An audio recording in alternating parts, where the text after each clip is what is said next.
Yo, what is going on, everyone? My name is Nick, or the Notorious Fantasy, and in today's video, we're going to be going in depth into my week number 11 tight end start or sit decisions for the 2023 fantasy football season. Inside today's video, we're going to be going through every single matchup from Thursday Night Football all the way until Monday Night Football, and I'll be telling you guys whether I believe you should start or sit the tight ends in all of those games. But before we could get into things, I would like to ask that if you guys are new to the channel and you do end up enjoying today's video, that you please make sure to hit that subscribe button down below. And while you're down there, whether you are new to the channel or not, please make sure that you leave a like on today's video. It would help me out a ton. If you want to follow me on Twitter or X, please do so at NotoriousFantasy. So without further ado, let's get into my week 11 tight end start or sit decisions for the 2023 fantasy football season. We begin with Thursday Night Football, the Cincinnati Bengals at the Baltimore Ravens, and in my opinion, this game is incredibly easy to break down at the tight end position. For the Cincinnati Bengals, we're going to be sitting down Irv Smith. Now, last week, despite the fact that the Cincinnati Bengals were without T. Higgins up against the Houston Texans, Irv Smith only saw one target in that game. Now, T. Higgins is going to be out yet again this week, but even so, I just won't start Irv Smith because it would almost seem like a pipe dream for him to get 4, 5, 6, 7 targets to really be able to put up a reliable game. Now, there is still a chance that he falls ass backwards into the end zone and finishes as like the tight end number 20 or tight end 18, but at the end of the day, I just don't want to chance that. I really think at maximum, he's going to get like 3 targets in this game, and up against the Baltimore Ravens defense, to me, there is a clear reason to stay away. For Mark Andrews, he is a must start every single week, with the Ravens being a very run-heavy offense inside of the red zone, though. It has started to make me feel a little bit concerned about Mark Andrews, as it has really been a blow to his production. Now, Andrews is still a must-start tight end, like I said, every single week, and I won't even think twice about saying that. But maybe those huge boom 25-plus point games are less likely now that his scoring opportunities have been almost, in a way, stripped away, especially since in the past, Mark Andrews was dominant inside of the red zone. He should still see 6-plus targets for 50-plus yards, but it is very frustrating. Obviously, if you're a Ravens fan, it's like, yippee, hip, hip, hooray, right? Once you get in the red zone, you know you're scoring a touchdown with Gus Bus, Justice Hill, or Keaton Mitchell in this rushing attack, or maybe even Lamar sneaks one in there. But it has been very frustrating for Lamar Jackson owners because he hasn't been sneaking them in, as well as for Mark Andrews owners, because the red zone targets are now just kind of evaporated. Now, again, I still heavily believe in Mark Andrews, and maybe this week a switch flips and he has that huge game, he scores that touchdown. It's certainly in the realm of possibilities, but it is getting a little bit frustrating. Moving now to the Sunday slate, the Pittsburgh Steelers at the Cleveland Browns. The Browns will be without Deshaun Watson. Dorian Thompson Robinson, DTR, will start on Sunday following the Browns learning that Watson has a smorgasbord of injuries and will be out for the season. So now we enter into a situation to where Njoku has been playing quite well and at a consistent pace over the last couple of weeks once Watson got healthy. Now he has to fall down the rankings.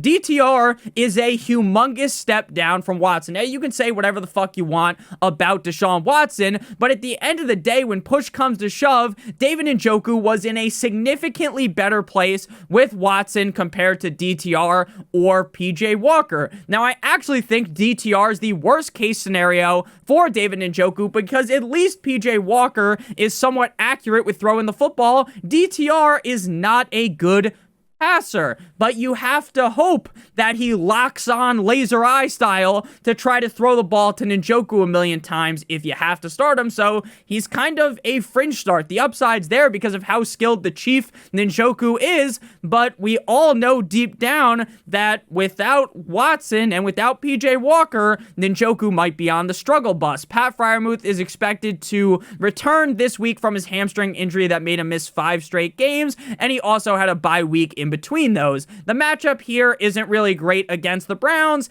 and Pickett hasn't really grown much since the start of the season when Freiermuth was playing. Now, Freiermuth did luck box into a couple of touchdowns in his couple of games that he played at the start of the season, So it is possible that happens again this game, but with Kenny Pickett only throwing like one touchdown every game, he's only had one game where he threw more than one touchdown. It just doesn't feel like a scenario against the Browns defense where you want to just dive headfirst into Freiermuth coming off the injury. Next up, we got the Chicago Bears at the Detroit Lions. This is another very interesting game here at tight end, or probably the first very interesting game at the tight end position, if we're being honest with you. We got Cole Kmet and Sam Laporta. Now, Kmet has been balling in 3 straight weeks with Tyson Bagent under center. Now they're switching back to Justin Fields, and we'll see how much of an impact that should make. Now, obviously, Justin Fields is a better quarterback than Tyson Bagent, and I think that means that we will have more upside for Kmet,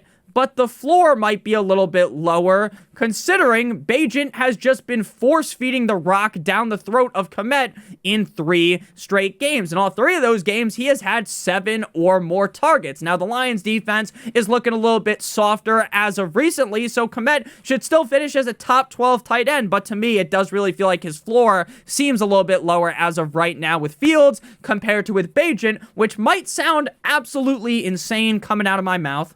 Pause. But when you actually look at the stats, when you put things under a microscope here, you can see that that really is going to be the case. Now, Sam Laporta had his first semi-down game in weeks last week in LA up against the Superchargers, having 4 receptions on 5 targets for 40 yards. Now, for some tight ends, that's a red panty night, right? 40 yards, 4 receptions, holy fuck, you know? But for Laporta, and what we've come accustomed to him in his rookie season, that really wasn't all that great. But with that said, there's really no reason to worry. This week against the Bears, you roll him out with a very high level of confidence. Definitely a lot more confident in Laporta compared to Cole Kmet. Next up, we got the LA Superchargers, who we just mentioned, going up against the Green Bay Packers in Green Bay. Now, both of these tight ends, Gerald Everett and Luke Musgrave, are listed as starts, but they're both in the fringe start category where, hey, maybe you got some players on bye, or maybe your tight end position, you're cycling from tight end to tight end every single week, and you're kind of just in tight end hell, so you got to play one of these guys, you know? I feel you on that. I have teams that are like that as well. Now, Everett without Mike Williams and Josh Palmer realistically should be seeing more targets. Now, the question is, will that actually happen on a consistent basis? Because he only saw 2 targets in back-to-back games. He is the definition of a fringe start, who I am fine chasing the upside with because he's on the Chargers offense, because this could be a higher scoring game. Herbert could lay his nuts down on the face of the Green Bay Packers.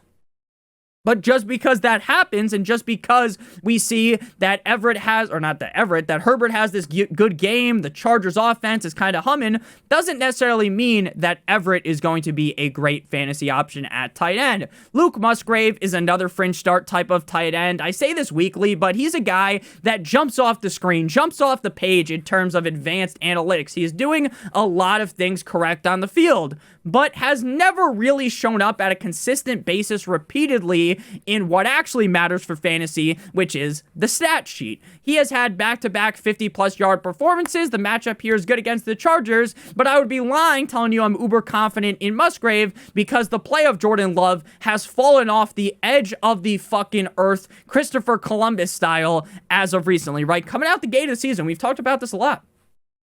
Jordan Love Me Tender, Love Me Sweet was going haywire. And recently, he's been in the garbage. Next up, we move to the Las Vegas Raiders at the Miami Dolphins. And I just realized my hoodie looks like some fucking foreskin right now, so you just absolutely love to see it. Raiders at Dolphins here. Michael Mayer scored a touchdown against the Jumbo Jets on Sunday Night Football. Mayer is a quintessential another guy that's just a fringe start. If Aiden O'Connell plays decent or Myers finds pay dirt, finds the end zone in garbage time, you'll be happy. If he doesn't, you'll probably be pretty disappointed. Regardless, though, the tight end position is so fucking bad in fantasy that Mayer just kind of has to be considered as a start. Durham Smythe is a solid blocker for the Dolphins, but if he got more than 3 targets, I would be perplexed if I'm being honest with you. So that kind of makes him a clear sit regardless of the matchup. Next up, we move to Game 6. The New York Football Giants at the Washington Commanders. Now, for the Giants, without Darren Waller, Bellinger takes over as the tight end 1, and he is actually not that half bad of a player. He showed off last year some flashes, so I wouldn't say that he's like some garbage can out there, but with the Italian stallion Danny DeVito under center. Is that his name? Isn't his name Tommy DeVito? His name's Tommy DeVito. I wrote down Danny DeVito on my notes, but with Tommy DeVito under center, you would be on crack to start any Giants besides Saquon Barkley. So Daniel Bellinger, he's kind of a clear sit with the quarterback situation there. If the quarterback situation was a little bit better against the Commanders, then you could definitely argue for Bellinger based upon his pedigree. So Logan Thomas has been one of the most reliable tight ends so far this season for fantasy when he's been healthy. He is typically not a guy that's going to go crazy, go nuclear, drop 20 plus points, but he is a reliable top 12 tight end pretty much every single week as like the tight end 8 through 12. On paper, the Giants defense has been fine against the tight end position, but I don't think that will really affect Logan Thomas too much. For most fantasy squads, he's a guy that you will want in your starting lineup. Next up, we move to a matchup between the Dallas Cowboys at the Carolina Panthers. Now, Hayden Hurst is a guy that started off the season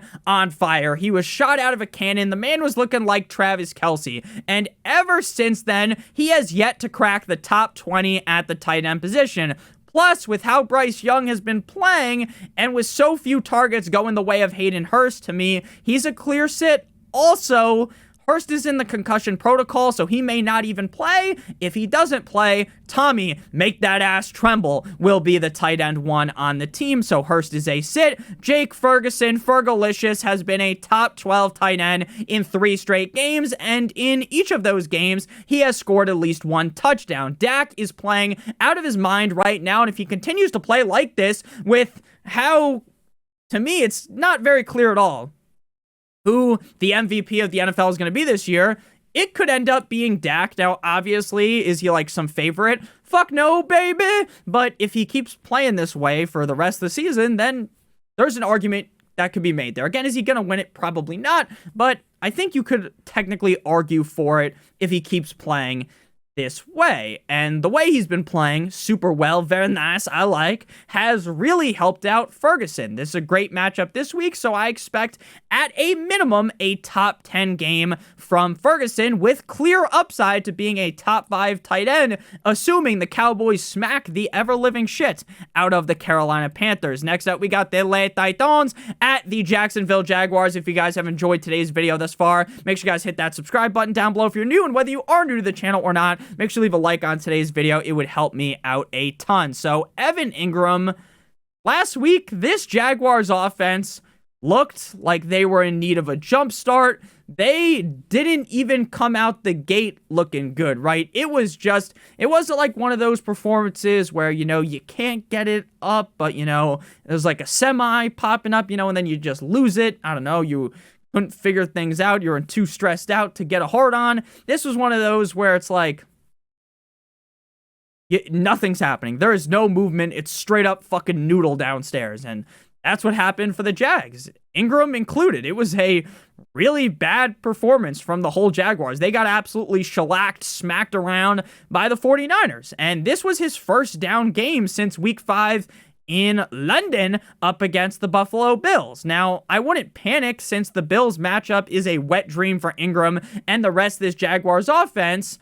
And even with the trials and tribulations of Trevor Lawrence this season, Ingram as well as Travis Etienne have kind of just been like these safety nets, this metaphorical condom that you wrap over your team. Like, he's really been very reliable as a top 8 option almost every single game. So even with the woes of this team, the woes of Trevor Lawrence, I'm going to keep riding with Evan Ingram. Chig Okonkwo is a sit. Now, Chig has only been a top 18 tight end once this season, and that was back in week 5, which feels like a decade ago at this point, up against the Colts in Indy. I like Chig, the player, but with Levis's so-so play, and honestly, so-so might even be a nice way of putting things, there is no reason to even take that chance.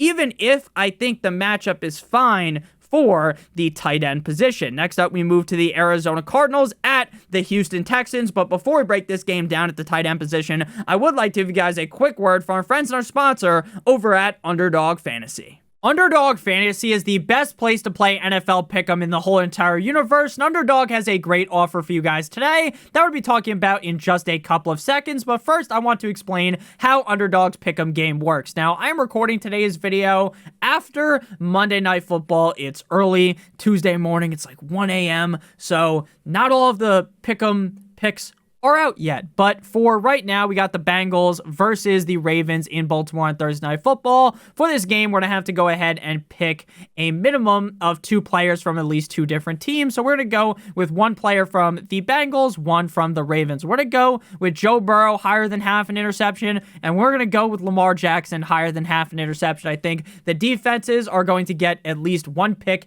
each in this game, and I think that is how this game is going to play out. It's going to be a close, gritty game between 2 AFC North rivalry teams. So if both of those picks hit, if Joe Burrow and Lamar both throw an interception, then we'll get 3 times our entry fee. If you do 3 picks, it is 6 times, 4 picks is 10 times, and 5 picks is 20 times your entry fee. Now, if you're new to Underdog Fantasy and live in one of these states on your screen right now, if you use promo code Notorious or click on the link in the video description, you will receive a first match deposit bonus of up to $100. If you deposit $100, they give an additional $100, $50, additional $50, $25, additional $25. The minimum deposit on Underdog Fantasy is $10. If you have a gambling problem, please make sure that you call 1-800-GAMBLER.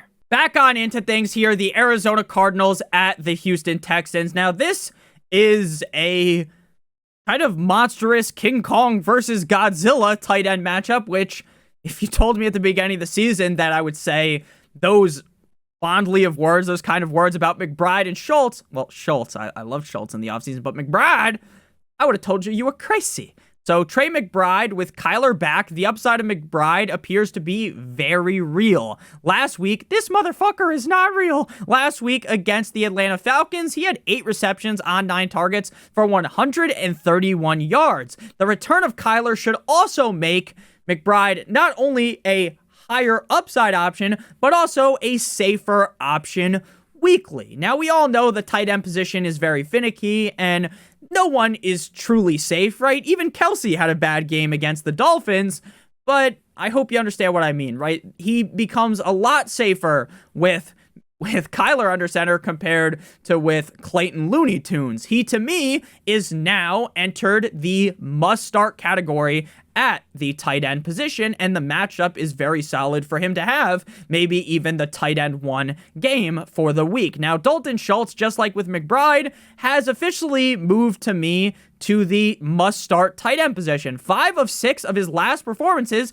he has been a top 8 tight end. This week, he faces a laughably bad Cardinals defense that might also be a Texans team that could be without Nico Collins. Now, Nico Collins did practice today, so I'm not saying he's guaranteed to be out, but when you practice on Wednesday, it also doesn't mean that you're guaranteed to be in either. As someone who liked Schultz in the fantasy offseason and liked the upside of the rookie quarterback CJ Stroud feeding the veteran tight end Dalton Schultz, it has really came to fruition. Now, to start off the season, I was starting to tremble. I was starting to get a little bit nervous, cower a little bit, like, oh, maybe Nick was really wrong on Schultz, because for the first 3 weeks of the season, this guy was straight dick cheese.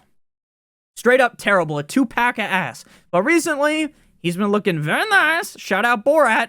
And it's making me feel like Albert Einstein out here. Next up, we got the Tampa Bay Buccaneers at the San Francisco 49ers. Now, George Kittle is a must-start tight end every single week, regardless of the matchup. But recently, things have been going incredibly well for George Kittle, as over the last 3 games, he has been an incredibly consistent option. Top 8 tight end in 3 straight weeks, which is something that has really not been the case for George Kittle his whole career. He has been basically known as a very boom or bust tight end, and the boom was always like the fucking Big Bang, right? It was like the Oppenheimer nuclear bomb boom, a huge boom, right? Tight end 3, tight end 2, tight end 1, 30 points on your head top, right? the bust games were a straight up bukkake onto your fantasy team where he gets like 3 fucking fantasy points. And that hasn't been the case over the last couple of weeks. Last week in Jacksonville, he had 3 receptions on 4 targets for 116 yards and a touchdown. Again, this was a straight up clowning of the Jaguars defense. Brock Purdy was out there like Oprah Winfrey. You get a touchdown, you get a touchdown, you all get a touchdown, aside from Christian McCaffrey. Everyone else was scoring.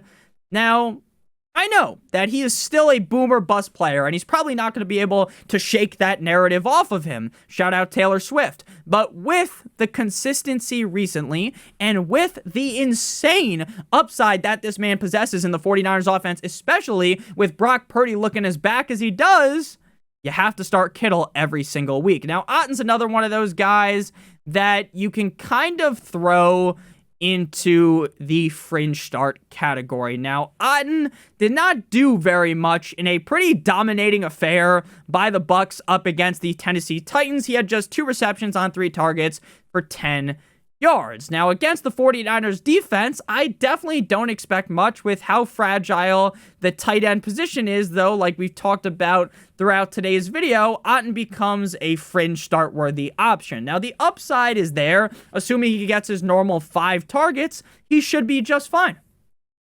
But the upside against a defense like the 49ers, to me, isn't really the highest. Next up, we got the New York Jumbo Jets at the no one circles the wagons like the Buffalo Bills. Now, Dalton Kincaid, even with the Bills sinking like the fucking Titanic, getting left off the board like Leonardo DiCaprio in that movie, Kincaid has continued to ball out. 4 straight games as a top 8 tight end. Now, against the Jets, I don't think he's a lock to be a top 8 tight end, especially with how Josh Allen has looked. Now, I know they get rid of Ken Dorsey, and magically, that's supposed to fix everything. It's probably not going to. Sean McDermott's head's probably going to roll soon, Ned Stark style, but hey, I still like Kincaid even with Josh Allen being pretty shit.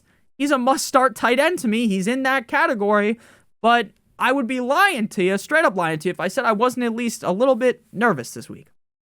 I've got him on one of my teams, and you know, I'm quivering a little bit thinking about it. A little bit nervous. So Tyler Conklin has had 6 or more targets with over 60 yards in back-to-back games. The Bills' defense is pretty bad against the tight end, so I will roll Mr. Conklin out there like his name was Stephen Hawking. He is a fringe start, though, due to the play of Zach Wilson. Now, if you took Zach Wilson out of there, the claw, you know, like in Toy Story, you pick him up, you throw him somewhere else, you know, and they got a different quarterback, then yeah, things would be fine. But Zach Wilson is straight up ass cheeks. Shout out Mia Malkova. Now, we should be able to see Wilson be somewhat accurate to Conklin because he hasn't, I don't think Conklin's dropped a pass or had a bad target over, I think he's had 6 and 7 targets, 6, 7 receptions in back-to-back weeks, so that's great. It's all fine and dandy. But again, relying on Zach Wilson is like, you know, fucking a prostitute, not using a condom and thinking, hey, I'm not going to get some crazy disease. You know, I'm going to pee normally tomorrow. Next up, we got the Seattle Seahawks at the Los Angeles Rams. Noah Fant, I say this every single week, so I probably sound like a broken record to a lot of you guys. If you are new to the channel, you haven't heard this spiel already, hit that subscribe button down below, smash it like it owes you some money, and hit that like button as well. It really helps me out a ton. So the Seahawks use too many tight ends to start Fant. He is a very talented player, but with all the competition around him, you match the lot of tight end usage with the fact that they have Metcalf, JSN, and Lockett, there's no reason to start Fant. Tyler Higbee, even with Stafford back, it feels like ever since Kupp has returned, the target share, the target pie of Higbee has been taken away. It's fallen off the edge of the earth. Higbee is a talented player, but with a bad track record this season, with Kupp healthy, I would stay away from Higbee. So this game, again, doesn't take a rocket scientist. You don't need to be Joshua Dobbs to figure out which tight ends you want to be starting and sitting in this one. Next up, we got Sunday Night Football. Speaking of Joshua Dobbs, I know I fit that in so well. Pause. Minnesota Vikings at the Denver Broncos on, because you waited all day for Sunday night. TJ Hawkinson and Adam Troutman. Now, There was a lot of people getting onto my ass saying, Nick, you stupid fucker, last week on the live stream on Sunday, which you guys should check out if you don't watch it already, you said that TJ Hawkinson was going to be limited. There were reports about Hawkinson being limited. You said, oh my God, he was only going to be used on crucial downs. That was wrong. Now, the report was allegedly real. It wasn't like I got fucking Barry McCockernerd. It wasn't like I got Ballsack Sports. You know, it was a real source from a real reporter. And it just wasn't the case because unless the Vikings, their coach thinks that every down is a crucial down because he played every single fucking play. 11 receptions on 15 targets for 134 yards and a touchdown against New Orleans. He went haywire. He went ballistic. I got absolutely led astray. I was run amok like that Stephen A. Smith clip by that news. But hey, this week against the Denver Broncos, you should be expecting greatness. And man, oh man, does Joshua Dobbs look great. Adam Troutman is the tight end one on the Broncos. This is about all you need to know. He will probably get a few targets, but that's about it for the fish man. Final game here, the Philadelphia Eagles at the Kansas City Chiefs, the Donna Kelsey Bowl on Monday Night Football. Over under, if you're still watching this video, which I know not a lot of people are still watching at this point. We're like balls deep into the video. Leave down below how many times, I'm probably going to ask this in another video later in the week, how many times on Monday Night Football do you think they show Donna Kelsey?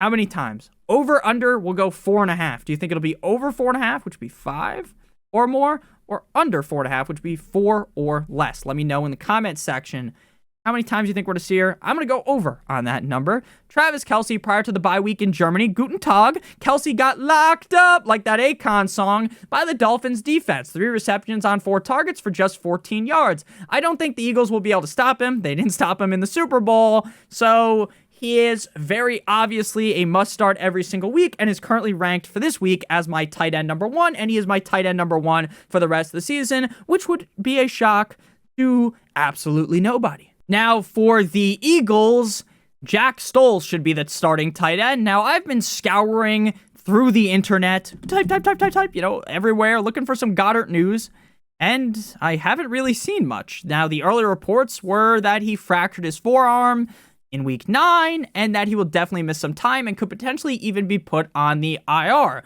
This puts Stoll in the driver's seat as the tight end 1. Now, Stoll isn't terrible, like he's not some fucking waste of space by any means, but no one should be getting super cute and trying to start him this week up against the Chiefs defense. Thank you guys all so much for watching. If you did end up enjoying, make sure you guys hit that subscribe button down below, as well as hit that like button. It would help me out a ton. If you want to follow me on Twitter or X, please do so at NotoriousFantasy. If you'd like access to my weekly rankings, that should be posted tomorrow or maybe later tonight and updated throughout the week all the way up until Sunday.